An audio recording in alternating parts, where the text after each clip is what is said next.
반갑습니다. 반갑습니다. 네, 저희들이 제가 저번 주에 원불교 교사, 그러니까 소설이죠, 소설. 이제 처음에 들어가는 내용을 말씀을 드렸어요. 쭉 정리도 한번, 종합적인 정리도 한번 해주고, 자, 지금부터 이제 본격적으로 자, 제2장 소태산 대종사 이 부분을 나갈 거예요. 이제 뭐 이것은 소태산 대종사의 그 탄생부터 해서 발심, 구도, 입정, 대각의 과정이 쭉 전개될 겁니다. 그래서 어찌 보면 우리에게 너무나 소중한 대목입니다. 소태산의 그 발심이 무엇이냐? 이걸 모르면 우리는 참 곤란해져요. 소태산의 발심이 도대체 뭐냐? 그리고 소태산은 어떻게 해서 구도를 했으며 어떻게 해서 대각에까지 갔고 그 대각은 무엇이냐 도대체. 이걸 우리가 파악하는 것은 우리에게 기초입니다. 그리고 우리에게 영점 조정을 딱 잡아주는 겁니다. 이 영점 조정이 안 되면 우리가 딴소리하게 돼 있습니다. 그래서 한번 지금 시간부터 이걸 우리가 한번 맞춰보는 거예요. 그리고 확인해보는 과정을 밟아갈 겁니다. 저는 이 공부를 시작할 때 제가 처음 말씀드린 내용이 있어요. 교사와 교리의 간격을 저는 무너뜨리고 싶다. 그래서 교사의 영역이 따로 있고 교리의 영역이 따로 있는 것을 그것은 만약 그게 있다면 더 큰 문제다. 그 원래 없는 거다. 그래서 교사 공부를 통해서 이해가 되면 결국은 교리적인 안목도 확 생기는 거고, 교리적 안목이 있는데 이 교사의 내용이 잘 해독이 안 된다, 잘 읽히지 않는다, 무슨 말인지 잘 모르겠다 하면은 그건 우리가 스스로에게 질문을 던져야 된다. 왜 내가 이게 안 읽히지? 그래야 된다고 보고요. 제가 그 원불교 교사의 차례를 할 때 말씀을 드린 적이 있어요. 우리가 이런 말 있죠. 숲도 보고 나무도 봐라. 그런 말이 있어요. 제가 차례를 할 때 차례를 쭉 보여주는 이유가, 첫째, 차례를 크게 보면 숲을 볼 수 있어요. 왜냐하면 구조를 보면 이게 이 원불교 교사라는 이 텍스트가 어떤 구조로 돼 있구나라는 것을 숲을 볼 수 있어요. 그리고 그 밑에 보면 또 딸린 메뉴들이 쭉 있어요. 그 안에 그 제목만 봐도 그 숲 속에 이쪽 부분은 어떤 나무들이 많이 있고 저쪽 숲에는 어떤 나무가 있고 또 뭐 골짜기는 어떻게 돼 있고 이런 것을 알 수가 있듯이 숲과 나무를 다 봐라가 제가 요구하고 싶은 겁니다. 이게 반드시 이 텍스트를 볼 때 그런 안목으로 봐줘야 돼요. 그래서 그 차례를 막 설명도 했어요. 누가 차례를 설명을 합니까? 근데 차례를 보는 건 굉장히 중요한 겁니다. 텍스트를 보는 방법이다 라고 말씀을 드렸죠. 그리고 오늘 좀 책 선전 좀 하려고 하는데, 사실은 우리에게 많은 저작들이 나와야 돼요. 근데 그 중에 이 저작이 있어요. 자, 어떤 이냐면 주석 불법연구회 창건사. 이 책에 원불교 교사의 저본은 뭐냐면요, 이 불법연구의 창건사가 기본이에요. 이걸 기반으로 원불교 교사는 반백년사 역사를 쓴 거예요. 근데 그때 대종사님 당대 때 대종사님께서 정산종사를 통해서 불법연구의 12년사를 정리를 한 책이에요. 이게 기본 텍스트예요, 저희에게. 이 텍스트의 내용이 원불교 교사를 끌고 가고 있어요. 그렇다고 해서 원불교 교사하고 이것하고 그대로 옮긴 건 아니에요. 또 원불교 교사의 입장이 또 있어요. 그러나 큰 차이가 없다. 그러나 이 책을 당분간 12년사까지는 이 책을 계속 같이 볼 겁니다. 같이 봐야 됩니다. 그러면 주석을 달아놔가지고 우리에게 보기 쉽게 만들어놨어요. 누가 만들었냐 하면 서문성 교무가. 서문성 교무가 아니에요. 서씨 아니에요. 성 바꾸지 마세요. 서문시예요. 서문시고 본명은 성. 그리고 법호는 윤산. 윤산 하셨고 나중에 제가 이 책에서 뭐 그림도 보여주고 뭐 이렇게 내용도 한번 같이 읽어보고 갈 거예요. 아주 잘 쓴 책이에요. 그리고 여기에는 인물에 대한 여기 보면 참 이런 건 업적이 좋아요. 이 그 창건사에 나오는 인물들에 대한 약식 설명이 다 돼 있어요. 이건 아무나 하는 게 아닙니다. 이건 정보를 안다고 해도 저는 이걸 하면 여기 90%를 내가 설명할 수 있어요. 근데 제가 한 10% 이하를 설명을 못 해. 책을 못 써요, 제가. 알겠죠? 뭔 말인지. 이분은 100%를 설명해낸 거예요. 이거 박수 받고 우리에게 이런 책을 써준 거에 대해서 고마워해야 돼요, 우리가. 근데 잘 몰라. 그래서 제가 선전 좀 하고 싶어요. 이런 책들이 앞으로 뒤에 후배들도 많이 나와야 돼요. 또 불법인지 창건사를 또 쓰고 다른 식으로 또 쓰고 한 책 계속 나와야 됩니다. 또 한 책이 이 책도 진짜 잘 썼어요. 똑같은 책인데 소태산과 불법연구회 창건사. 여기는 그 정산용사가 쓰신 대종사 성비에 대한 내용도 뒤에 붙어 있어요. 그러면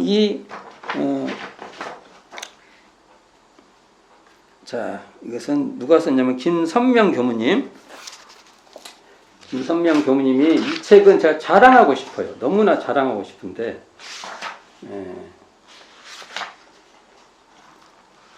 이 선명 교무님은 어떤 분이시냐면은 우리가 지금 소성리 있죠. 이렇게 보고 해야지.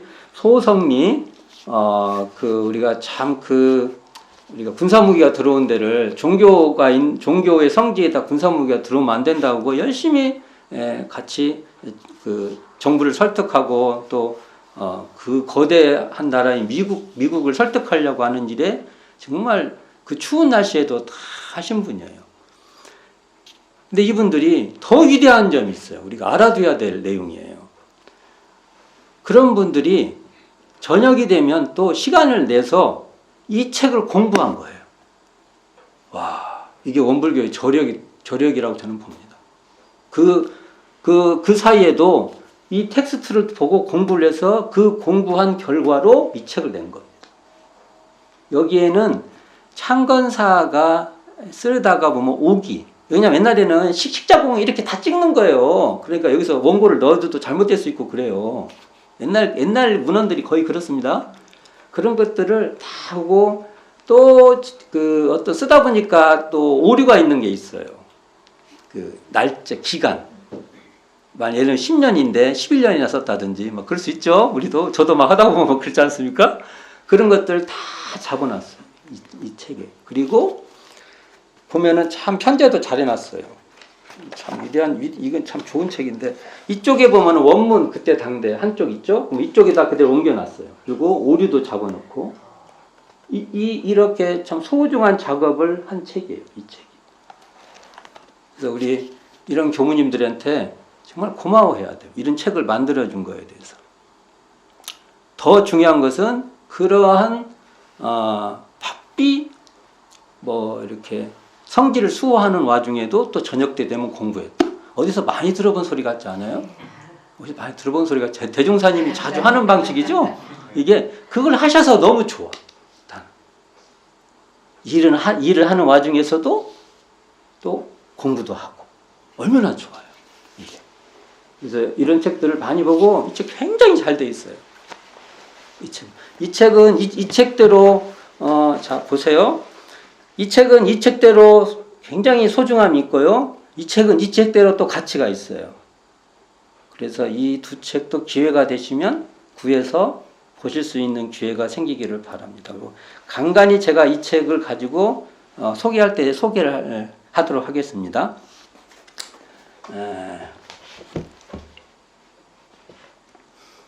자, 오늘은 소태산 대종사 1 대종사의 탄생과 유시를 나갈 거예요. 자, 1032쪽 원불교 교사 펴보시기 바랍니다. 그래서 제가 저기 1033쪽 삼남이시였다. 거기까지 같이 한번 먼저 봉독해 보도록 하겠습니다. 자, 대종사의 성은 박시요, 이름은 중균이시요, 후는 소태산이시니 원기 전 25년 음력 3월 27일에 한반도의 서남 해변 전라남도 영광군 백수면 기룡리 영촌에서 탄생하시어 이웃 마을 구호동에서 성장하시었다. 부친은 박혜경이시요, 모친은 유정천이시며 신라 시조왕 박혁거세의 후예이시다. 본관은 밀양이시니 신라 밀성대군에 의하여 본을 얻었고 그 후 지금의 경기도 양주군에 세거하다가 대종사의 실대조 때 영광군에 이거하였으며 처음에는 군서면 마흔리에 거주하다가 대종사 탄생 전 7년 길령리로 이사하시었다. 부친은 가난하여 학문은 없었으나 천성이 명민하여 평생에 사람들의 경모함을 받았고 모친은 천성이 인호하여 이웃에서 항상 덕인이라는 칭호를 받았으며 대종사는 그 삼남이시였다. 네, 여기까지가 대종사 탄생과 관계된 이야기입니다. 여기까지가. 자, 이 책에 보면 불법연구회 그 소태산과 불법연구회 창건사 이 책에 보면 이 그 창건사가 쓰이게 된 배경에 대한 설명이 나와요. 자, 그럼 어떠냐면 이 배경이 어떻게 되냐면 첫째가 일제가 조선의 유사종교라는 책을 내고 불법연구에도 유사종교에 포함이 돼요. 그 말은 탄압이 시작됐다는 겁니다. 그리고 또 하나는 이 당대에 이제 이 조선반도를 그들의 병참기지화 시켜요.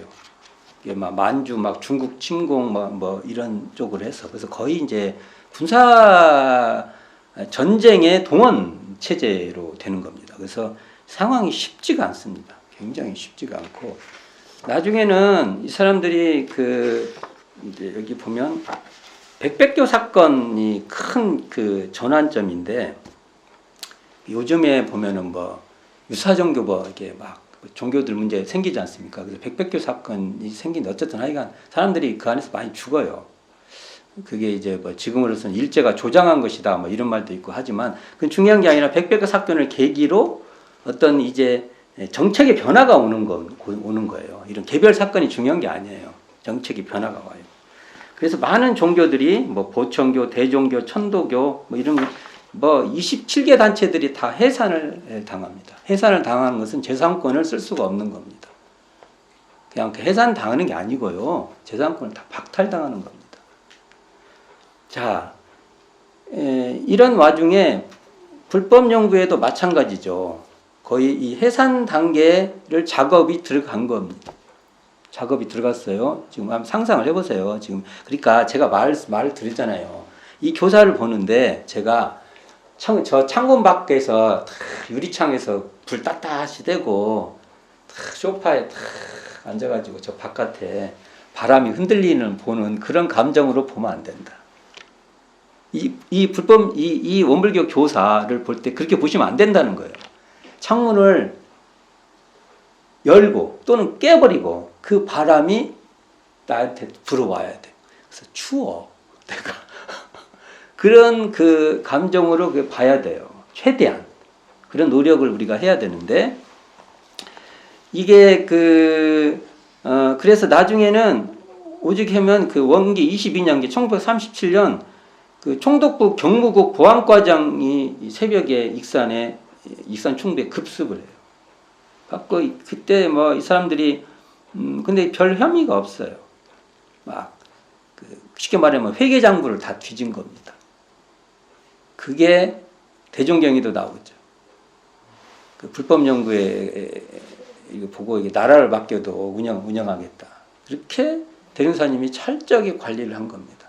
돈 문제, 뭐 재생, 뭐 모든 문제에 대해서.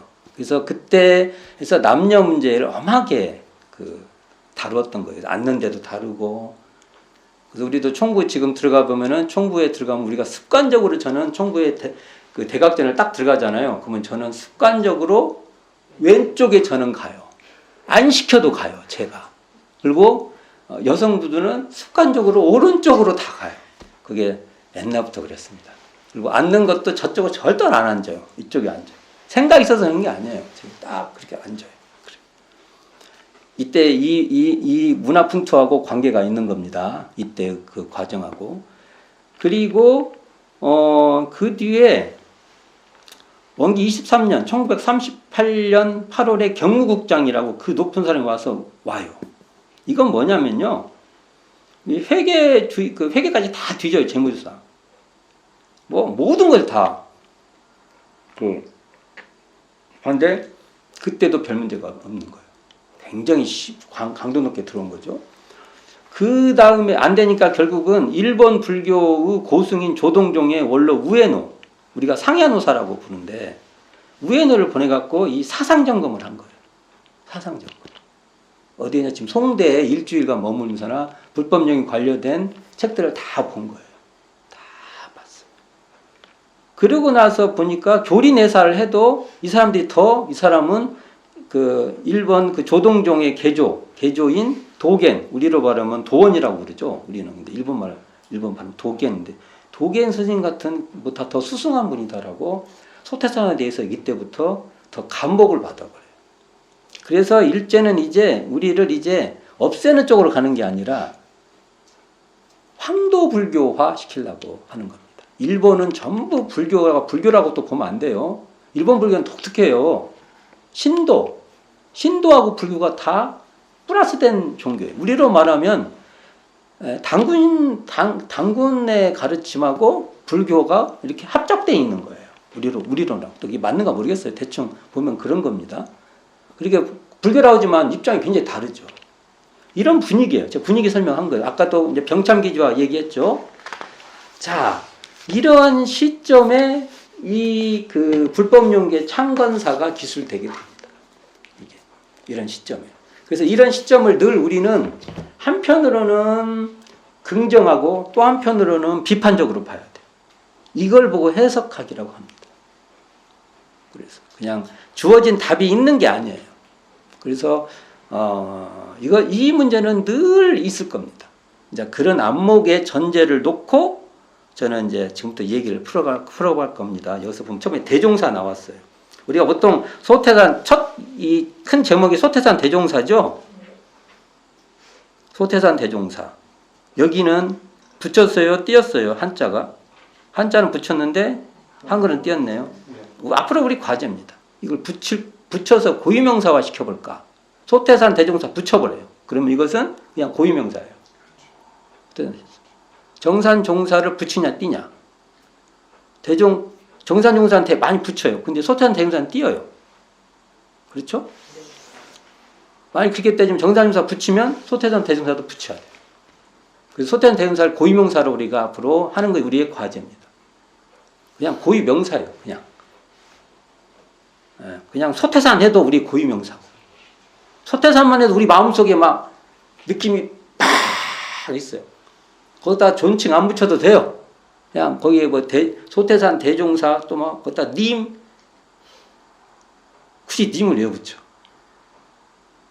우리 좀 문화 풍토가 있는데 그러나 우리는 소태산만 해도 우리 가슴에 이렇게 올라오도록 우리가 돼야지. 거기다가 뭘 붙이면 더 좋고 안 붙이면 이상하죠. 그러니까 소태산이라 해도 괜찮고 소태산 대종사라도 괜찮고 그래요. 여기에 정산종산 앞에 또 원각성존이라는 걸 붙였어. 원각성존, 소태산, 대종사. 여기서 뭐들 써도 우리는 상관이 없어요. 마음에. 우리가 잘 우리를 봐야 돼요. 우리를. 자, 근데 여기에 보면 대종사의 성에서 제가 이 대종사가 눈에 보이는 것이 정말 오래 걸렸어요. 정산종사가 1937년에 대종사라는 이 명칭을 쓴 겁니다. 제가 이렇게 인지되는데 시간이 정말 오래 걸렸어요. 그러니까 눈에 너무 당연한 것이 어려운 겁니다. 맨날 읽어도 모르는 겁니다. 우리는 과연 그때 주된 그 호칭들은 일반적으로는 뭐 종사주, 여기서 종사주 하면 그건 우리 지금 말로 하면 종사님이에요. 주님도 어찌 보면 이게 뭐 주인 되는 그런 것도 있지만 한국 옛날에 한문자 뒤에 주자가 붙는 말은 존칭이에요. 존칭. 이게 지금 말로 하면 종사님, 종사님이나 종사주나 같은 뜻이겠죠. 그렇게 주로 불렀는데 이때 대종사는 대자가 붙은 대종사가 붙는 겁니다. 대종사. 자, 그렇다면 그러면 최소한 1937년부터 대종사라는 명칭은 사용된 겁니다. 제가 이렇게 이해를 못했어요. 그리고 뭐 예를 들면 대종경 이렇게 편수되면서 대종사로 이렇게 정착이 됐는가 이렇게 착각할 정도 있는데 정산종사가 분명히 창건사에도 대종사라고 씁니다. 여기 나오죠. 좀 보여드릴게요.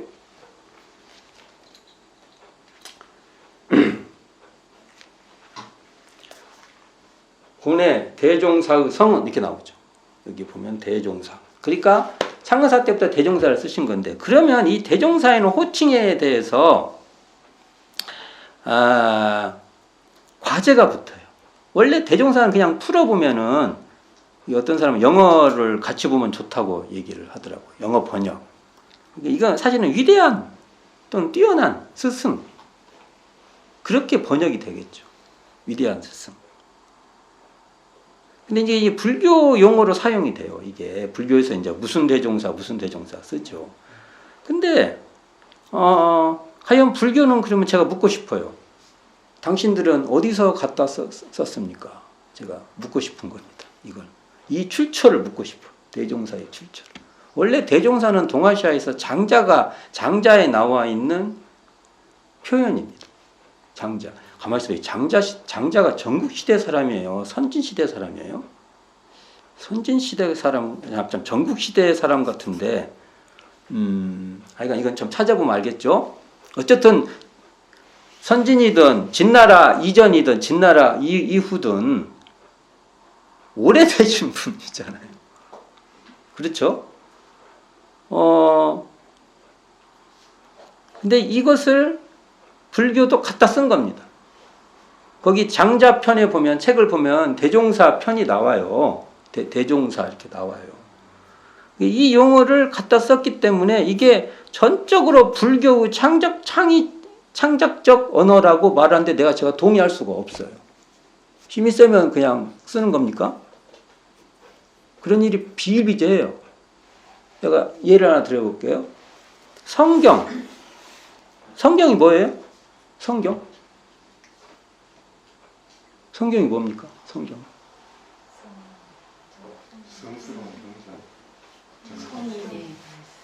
이제 말을 그렇게 안 하네. 원래 성경은 기독교가 생각이 나죠. 당연히 기독교 경전이다 이렇게 생각을 하잖아요. 요즘 기독교에서도 누가 성서라고 하니까 성경이라고 하지 왜 성서라고 하냐고 그런다고 하는데 그건 말이 안 되지. 같은 말이겠죠. 왜냐하면 이게 동아시아의 그 경인이 선이 이런 표현이 아니잖아요. 거기. 예. 그러니까 원래는 그 성경은요 유교 경전을 말하는 겁니다. 유교 경전을 성인들의 그 경이라 해서. 그래서 옛날에 유교 경전을 성경이라 했어요. 그걸 갖다 쓴 거예요. 그걸 갖다가 번역으로 그냥. 그러다 유교가 약해지니까 그냥 그 주인이 되어버렸어. 그게 원래는 정확히 말하면 기독교 성경 이렇게 말해야 맞는 말입니다. 정확히 말하자면 그러자는 겁니다. 그걸 자기 거라고 하면 안 돼요. 그럼 나쁜 사람들이요. 그럼요. 완전히 제국주의 막 뺏으면 다 내 거네 이런 거랑 똑같은 거죠. 또 우리가 장로라는 말도 원래 그 불교 용어예요. 기독교의 장로 수벌이 나오죠. 그 장로예요. 뭔가 연세도 계시고 경륜도 있고 그 다음에 깨달음도 있고 그러신 분이에요. 그런 걸 표현하려고 했을 때 연세 많은 분 갖고는 말이 안 돼. 그게. 그러니까 장로라는 표현이 쓰게 되는 거예요. 그래서 언어란 건 이런 것이 있어요. 그렇다고 해서 지금 장로교 보고 왜 불교 용어 갖다가 썼냐 보면은 그분들이 뭔 소리요 그러지 그러겠습니까? 그게. 제가 왜 이런 말을 하냐면은 불교의 대종사라는 호칭도 마찬가지였다는 겁니다. 대종사라는 호칭도. 그런데 이 그 불교에서 대종사는 조사의 개념으로 썼을 거예요. 아마 이제 그 굳이 쓴다면 조사적 개념이 더 세요. 이어가는 분들의 위대한 스승들. 근데 여기서 우리가 교사나 대종경의 대종사는 어떤 의미냐면 원불교에서 쓰는 대종사는 부처의 개념으로 쓴 거예요. 주세불의 개념으로. 그러니까 한 회상을 여신 위대한 인물, 그레이트 마스터로 위대한 인물로 쓰신 거예요. 그러니까 불교를 보면 석존에 해당하는, 석가모니에 해당되는 석가모니 같은 역할, 그 회상을 여셨던 분, 이런 식으로 이 대종사를 쓰신 겁니다. 그러니까 위대한 그리고 으뜸이 되는 그러한 스승님, 이런 개념으로 썼다고 우리는 이것을 해서 우리는 그래서 이 대종사를, 그러니까 굳이 이제 외부에서 부르면 소태산 대종사, 소태산이라는 위대하고 참 뛰어나신 스승님이고 이분이 법문 말씀하시는 것을 대종경이라 한다. 이렇게 말하는 게 타당하다고 저는 봅니다. 그러니까 대종사란 사를 용어를 쓰지만 우리는 불교적 개념이 아니다. 만약 이렇게 따지면 불교에서 왜 우리 개념을 안 쓰냐고 하면은, 그러면 왜 저기 장자에 나오는 대종사 개념을 안 쓰냐라고 저는 묻고 싶어요. 똑같이 묻고 싶은 겁니다. 이게. 그래서 이제 서로의 그 용어에 대한 존중은 해줘야 된다라는 하고, 뭐 이런 거 가지고 뭐 옳냐 틀리냐 말하고 싶지 않고, 우리는 이 대종사라는 용어를 쓰고 있다, 그런 말을 하고 싶고요. 그러니까 여기서 말하는 것은 그 불교에서 말하는 조사의 개념을 쓴 게 아니라 우리는 부처 주세불의 개념으로 대종사를 쓰고 있다.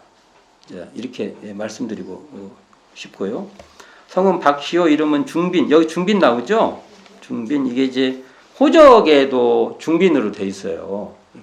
이게 저 앞 시간에 한번 말씀드렸지만 이 중빈, 거듭 빛낸다라는 의미가 참 이 교사의 처음에 표하고 같은 뜻으로 사용되고 있다는 거 말씀드렸고, 호는 소태산이다. 소태산 여러 의미로 쓰지만 작을 소, 큰데, 클 때 해서 크고 작은, 능소능대하다는 의미도 있고, 음사를 하면 솥, 그러니까 쌀을 뭔가 변화시켜서 쌀을 밥으로 만들죠. 쌀을 만든 게 아니라 밥을 만들죠. 그러니까 그런 것을 우리를 다 이렇게 중생에서 부처로 다 만들 수 있는 그런 어떤 염원거 이 안에서 읽을 수 있다. 원기전 25년 여기 생일이 음력 3월 27일로 돼 있죠. 이게 현재 대각교 기절 다음 날이에요. 26일, 음력 3월 26일이 대각교 기절이니까. 그리고 몇 시? 2시설, 저녁설 있어요. 저는 2시설. 왜? 근거 없어요. 낮에 활달한 시대에 앞으로는 더 맞겠다. 그래서 그냥 제가 그런 거, 이거 뭐 그냥 그렇게 알아두세요. 대충 2시설을 택하는 거 분위기 같아요. 2시설이 맞는 것 같고. 한반도 전에 배웠죠. 한반도라는 것이 이 한이 하나, 크다, 밝다, 이런 의미가 다 있다. 이곳에서 서남 해변이 나와요. 여기 해변. 지금 길룡리 가면 해변 느낌 있어요? 근데 분명히 해변입니다. 그러니까 이걸 더 정확한 말하면 산중 갯벌. 산인데 바닷물이 들어와. 그리고 민물하고 바닷물하고 이렇게 밀고 나가고 이렇게 해. 독특한 곳이죠. 이런 것도 아마 소태산에게 영향이 있었을 거라고 저는 봅니다. 그리고 전라남도 영광궁 백수면 길룡리 이렇게 돼 있죠. 근데 영촌은 어떻게 써요? 한자로 영월할 영자, 영촌을 씁니다. 우리 영천 영제할 때 그 영자예요. 여기가 백수면 길룡리로 돼 있죠. 근데 대종사님이 태어나실 때는 이 책에 보면 나와요. 이 책에 보면 이런 책을 쓰신 분들의 공로가 있는 거예요. 공로가 있죠. 이게 보면 저도 이거 추적하고 다니고 그랬는데 이거 정리가 잘 돼 있으니까 이런 책이 있는 책을 쓰셨으니까 우리가 소개해야 돼요. 저도 제가 알았다고 해서 이런 책을 무시하고 제 말만 하면 안 돼요. 쓰신 분들을 공로가 있어요. 이게 여기 보면 길룡리 이게 주석이 달려 있어요. 그럼 제가 읽어볼게요. 길룡리 영광궁 백수읍에 속한 마을 1914년 행정구역 개편으로 1914년이면 대종사님 대각하기 2년 전이에요.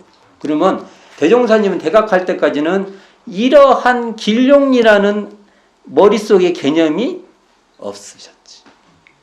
그럼 뭘 알고 있었냐? 개편으로 구수면에서 백수면으로 통합되었고, 그럼 대종사님은 구수면에 산다 이렇게. 그렇죠? 이 대종사님 그 대각 할 때까지만 해도 이랬을 거예요. 그리고 통합돼서 기흥리 구수면의 기흥리에 사셨어요. 대종사님은 구수면 기흥리 사람이었어. 그러죠? 여기 보면. 그래서 이게 통합이 돼가지고 기흥리의 길과 용암리의 용. 우리가 현재 귀영바에 있는 데가 용암리예요. 용암리. 그 따갖고 길용리가 된 거예요. 이게 사실은 대종사님이 태어날 때는 이 명칭이 아니죠. 구수면 기흥리 이렇게 되겠죠. 근데 이제 통합이 돼서 현재 우리는 백수면 길용리로 알고 있다. 그냥 소소한 즐거움이에요. 알아가는 소소한 즐거움. 이거 모른다고 뭐 그렇지만 알아놓을 필요가 있어요. 원래 처음부터 길용리는 아니었다는 거죠. 이웃마을 구호동에서 그게 영촌에서 탄생하시고 이웃마을인 구호동에서 여기 9구 호랑이호에서 구호로 쓰죠. 여기 우리가 구호동에서 성장하셨다. 맞죠? 이게 그리고 부친은 박회경. 나중에 설명하겠지만 금음날 돌아가셨다 해서 회경이에요. 이게 기울경 쓰죠. 금음 어두워지는 거죠. 그리고 기울경. 그러니까 근데 이때가 우리가 일제에게 강제 병합당한 해입니다. 1920년. 대종사님이 어떤 그걸 전체적인 개념으로 회경이라 이름을 지신 것 같아요. 그리고 자가 성삼 세계를 이룬다. 세계가 뭐지? 그러니까 이렇게 성삼 이렇게 됐어요. 박성삼. 이 모친은 유정천 강릉 유씨예요. 이게 가로를 이런 거 잘 읽으세요. 강릉 유씨시고 본명은 여기는 바를 정자 정천이 썼지만 제가 볼 때는 정할 정자 정천이 맞아요. 그러니까 이런 걸 보면 원불교 교사도 제가 말했죠. 비판적으로 바라보고 시각도 늘 조정해서 봐야 된다. 시대에 따라서 또 이걸 읽어가는 독법이 달라져요. 딱 정해지는 거 아닙니다. 지금 시대에 우리식으로 계속 읽어가야 되는 겁니다. 이게. 제가 볼 때는 정천이 맞아요. 왜 그러냐면 이왕이 되니까 안 바꿨다. 교전에 인도품 49장 한번 펴보세요.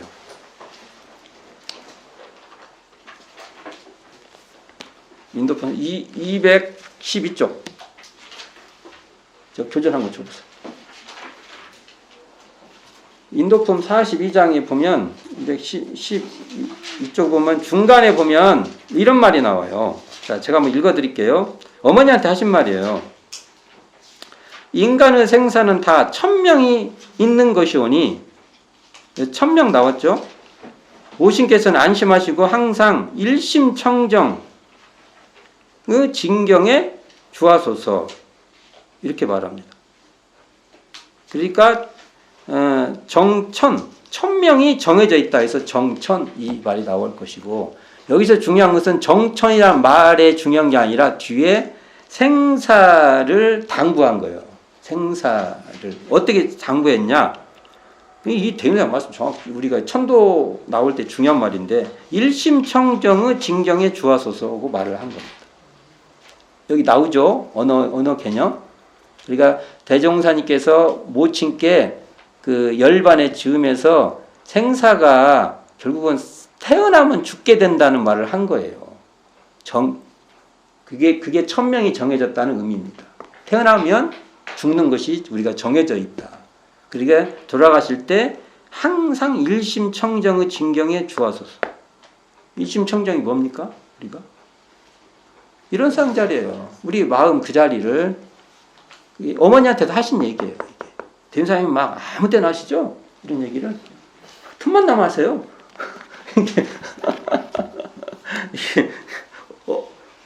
엄마한테도 한 거예요. 엄마한테도. 자, 이 얘기는 이제 나중에 할 때가 돼요. 사실은 이 자리는 육사님 가에서 하신 거예요. 육사님 가는 집은 지금 길룡리 안에 있는 게 아니에요. 영광 쪽에 있었던 거예요. 나중에 얘기해 볼게요. 신라시조 박격거세 그 후예이시다. 그래서 대종사님께서요 박격거세 가보셨잖아요. 경주 가보면 오릉 있어요. 오릉. 그걸 원기 16년에 그 조선광 회장하고 그 방문합니다. 초대를 받아서 가게 되는데 거기서도 당신이 박씨니까 박격거세 거기에도 참배하고 그랬습니다. 그리고 본가는 밀양이 시인이 신라 밀성대군에 의하여 본을 얻었고 그 후 지금의 경기도 양주에 세거하다가 대종사 7대 조 때 영광군에 이거하였으며 처음엔 군서명 마음리에 거주하다가 대종사 탄생 전 7년 길룡리로 이사하셨다. 이런 거 보면 그렇게 집안이 더 이렇게 상승하기보다는 하강하는 쪽에 있었어요. 이 내용을 보면 그렇게 읽어져요. 저 몰랑양방이라고까지 말을 못하겠고 뭐 어쩐지 모르겠지만 기운이 이렇게 집안이 기울어져 가는 겁니다. 이게. 그리고 여기 보면은 길룡리에 들어온 것이 옛날에 들어온 게 아니에요. 대종사님도 불과 7년 전, 대종사님 탄생 7년 전에 들어온 겁니다. 그러니까 길룡리 그때만 해도 그러면 그게 뭐라고요? 길흥리 구수면 기릉리에 들어오신 지가 그렇게 오래되지 않아요. 이게 그렇죠. 이걸 보고 그리고 여기서 군서면 마음리 여기 또 나옵니다. 마음리 설명인데 마음리가 그 말모양 마음리가 그 마을 뒷산인 북종산의 형태 이 북종산이라는 것은 바로 대종사님 선대의 선산이 있는 곳이라 대종사님께서 나중에 지금 삼년기원상을 하게 된 산신에게 기도 올린 모티브를 얻은 곳이 이곳이에요. 북종산이라는 곳인데 말의 형국이란 뜻에서 마읍이라 했다. 그래서 이게 행정구역 개편 때 남중면에서 군서면으로 편입됐다. 그러니까 이때는 군서면이라고 안 하고 남중면이었어요. 네, 이런 건 소소하게 알아두세요. 그러니까 이런 것은 뒤에 행정구역의 개편에 의해서 지금 이 명칭들이 다 정해진 것은 이제 이렇게 알아두면 되는데 한 번만 알아두시라고요. 이렇게. 자, 그리고 이제 그 뒤 얘기를 좀 제가 해야 되는데 부친. 자, 부친이 누구시라고요? 박혜경 본명 말고 세 개를 이루신다는 박성상. 우리 대종사님 아버님은 열쇠가 3개가 있어요. 딱 그러면 하나 열고 2개 열고 3개 열고 그랬을까? 그런데 가난하여 학문은 없었으나 천성이 영민하여 평생의 사람들의 경모함을 받았고 이렇게 기술되어 있어요. 원래는 모든 기술에는 약간 이제 이렇게 업시켜서 기술을 하잖아요. 근데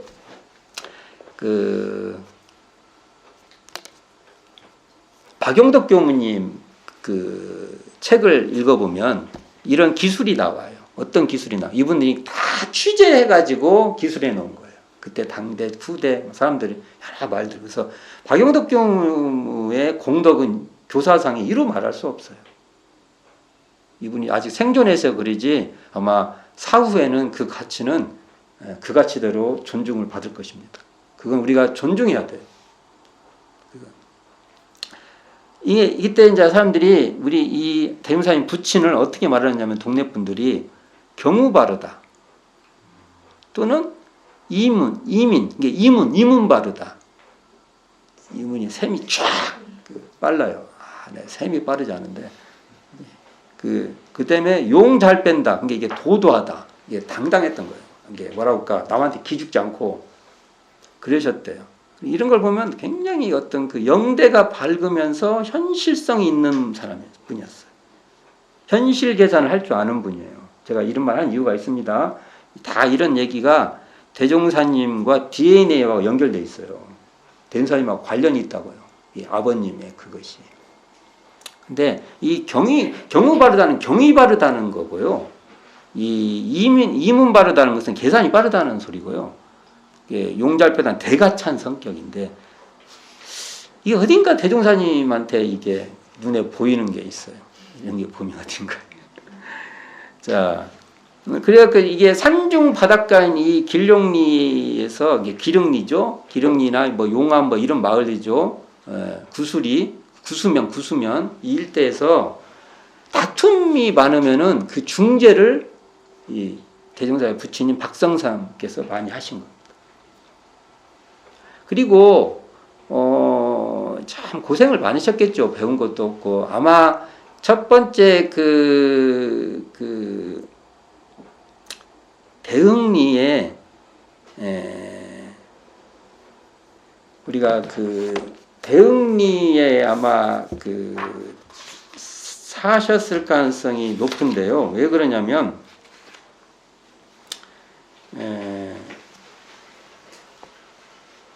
나주 임씨가 박성삼의 첫 부인이에요.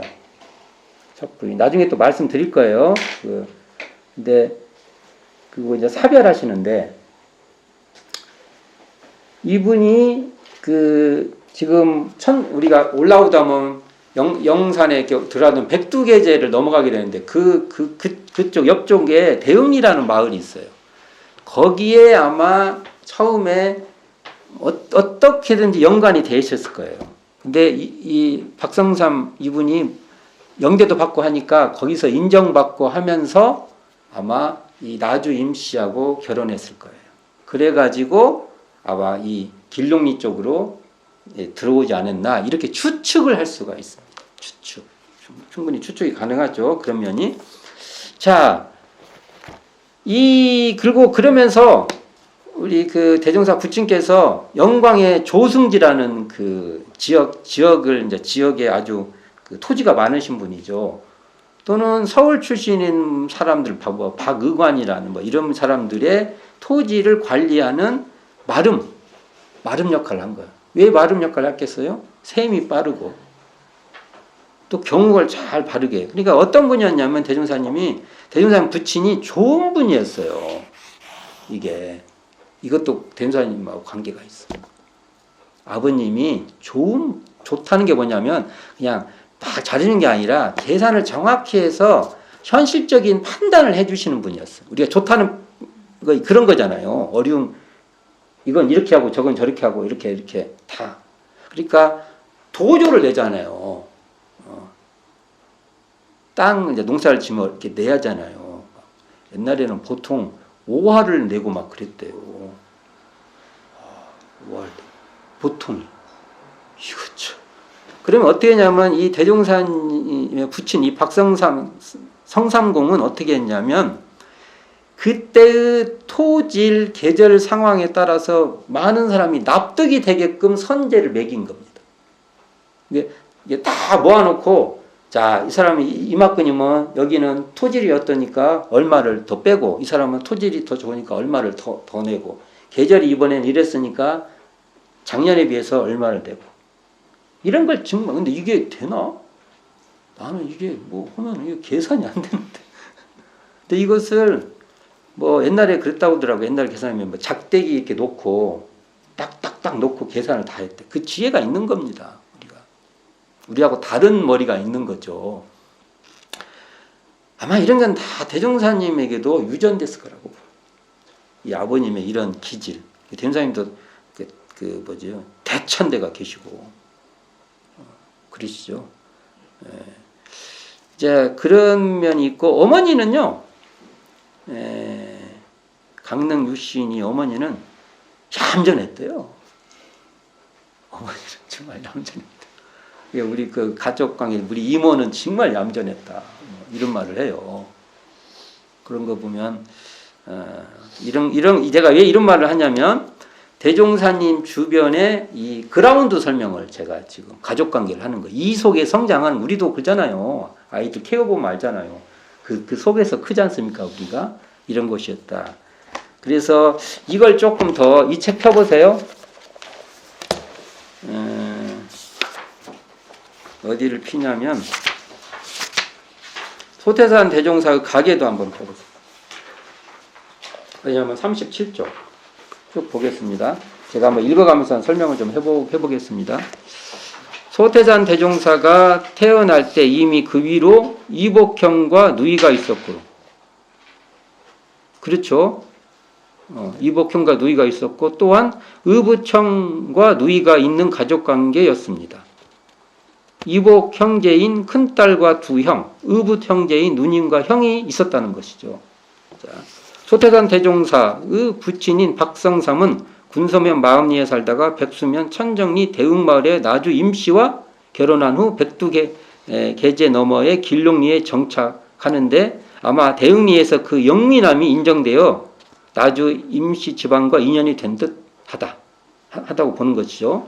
자, 소태산의 선양은 어디에 있냐면 군서면 마음리에 있었기에 어린 시절 소태산은 음력 10월 보름 시제를 모시려 마음리 선산에 갔는데요. 당시 마음리에는 친척들과 조부의 묘가 그곳에 있었고 이때 선조보다 먼저 산의 주제자인 산신에게 제를 올리는 경험은 삼밭제 기도의 발심이 된다.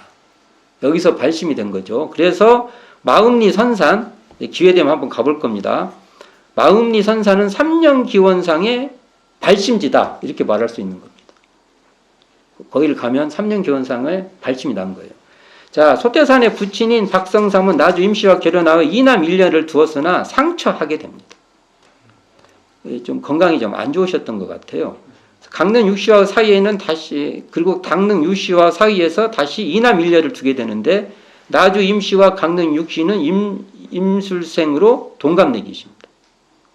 소태산 대종사의 친모인 강릉 육씨는 묘량면 사막리 왕촌 김씨와 결혼하여 남매를 두었으나 돌림벽으로 남편과 사별하고 길롱리 친정에 돌아와 살고 있을 무렵 이 박성삼은 길롱리 영촌 유호일의 과부딸인 강릉 육씨를 맞아들였던 것입니다. 어디냐? 바로 탄생가 옆집이에요. 바로 옆집. 근데 제가 옛날에 이게 6원 선진 집이라고 했던 데가 거기에요. 남편을 잃고 두 남매를 데리고 길롱리 친정에 돌아 어렵게 호구하는 과부 유씨를 가족으로 포용했던 것이죠. 그리고 병약한 아내 임씨가 죽자 그녀를 정실로 대우하여 이게 참 쉽지 않은 겁니다. 그때 당대 적서차별이 그래도 있는 때인데 이게 두 분 다 그 정실로 그게 정실한 게 그 족보에 보면 숙부인으로 이렇게 기록되면 본다네요. 이게 숙부인으로 다 올리는 겁니다. 이런 것도 보면 제가 왜 이런 말을 하냐, 이게 대종사님도 이런 아버지의 결단성 같은 경우를 보면 영향받는 거예요. 이게 작은 거지만 이게 배우고 안 배우고 지식이 많고 없고가 문제가 아니에요. 그분의 어떤 성향이에요.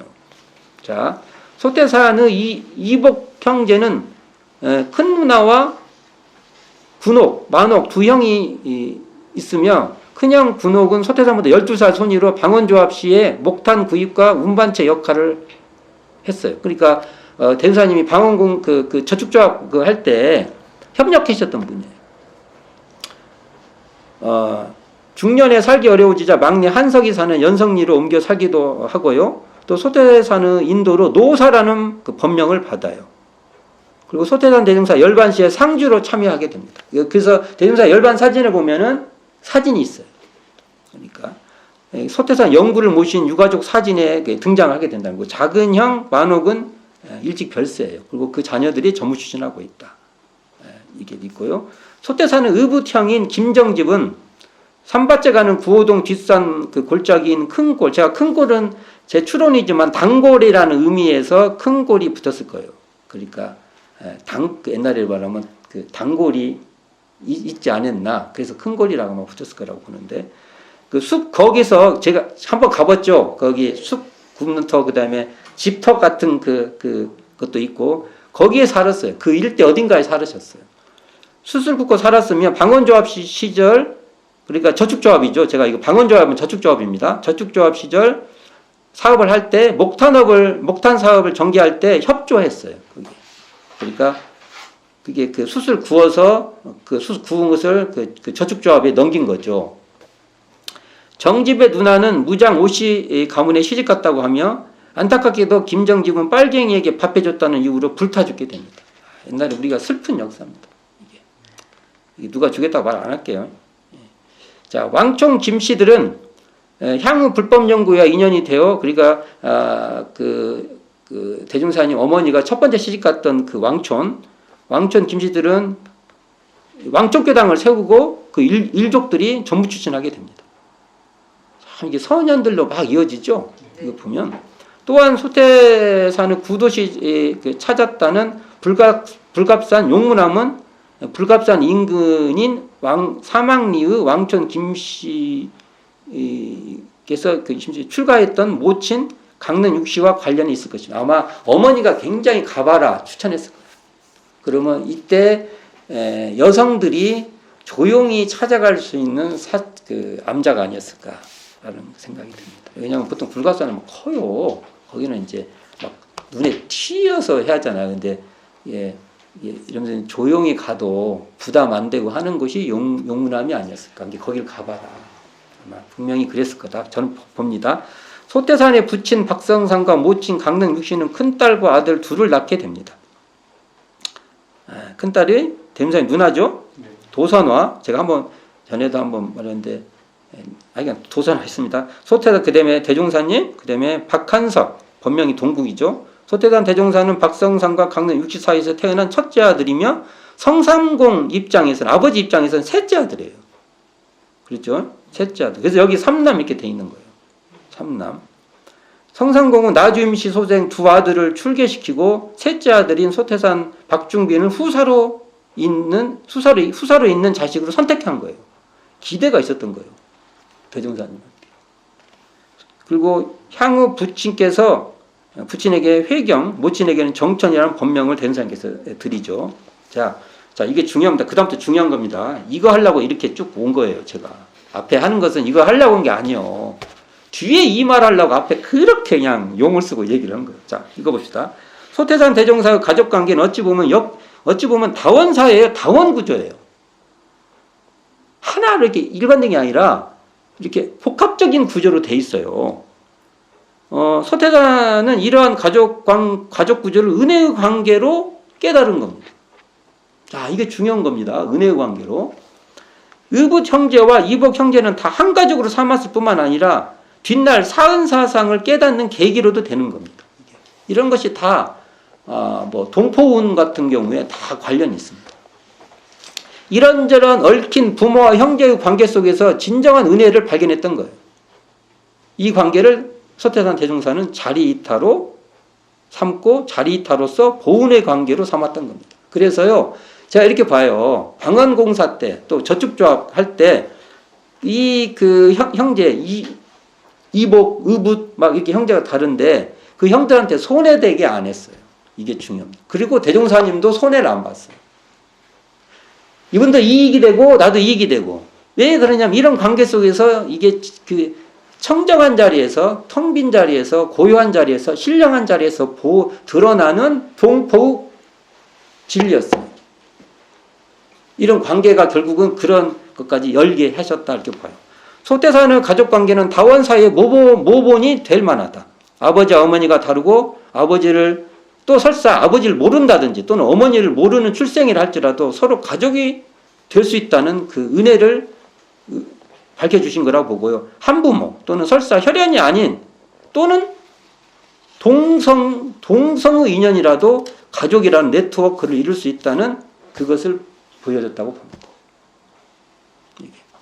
우리가 아직 이런 걸 받아들이기가 쉽지 않은데 대문사님은 그래도 이런 것이 이걸 보여줬다고 봐요.